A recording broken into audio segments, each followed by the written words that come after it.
Hi, I'm Michelle Berwick from Michelle Berwick Design, and I am the design team on this project. Hi, I'm Gary Berwick, Michelle Berwick's husband.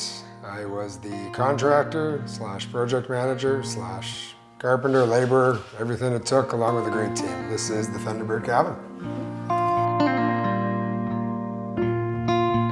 One of the things that's special about this property and the reason we kind of fell in love with it and could see the potential was the 3 buildings, right? I think that's quite unique to drive up to your garage, have its own separate bunkie, so you have bedroom, bathroom up there for guests. Meanwhile, you come down to the main cabin where all the life happens.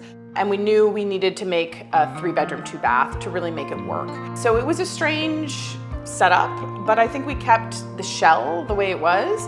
And then we, rejigged the bedrooms upstairs a little bit. And so now we have 3 bedrooms, 2 bathrooms. And then the boathouse bunkie where you're basically cantilevered over the lake, and that view is just magical to wake up to. And I think the layout works really well. Yeah, for sure. It's unbelievable when it all comes together. When we looked at the beginning, I was like, no way, I'm never gonna get this done.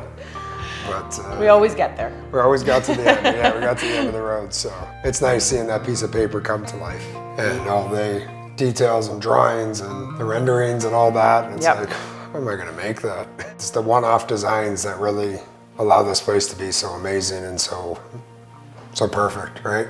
The finish line's great. The timelines, the deadlines, actually hitting this at the end here, it feels fantastic. Perfect timing for a cottage market. Exactly. And how do you feel about it looking back? Like, would you do it again? Certainly, yeah. I think this is, I'm happy with the decision of trying to do this. It's gonna look different each time. Yep, different locations. Try a residential one, yep. Get back. A lot of time away, so back to having the kids around a little bit more with me, so that'll be nice. But I will get back up north again.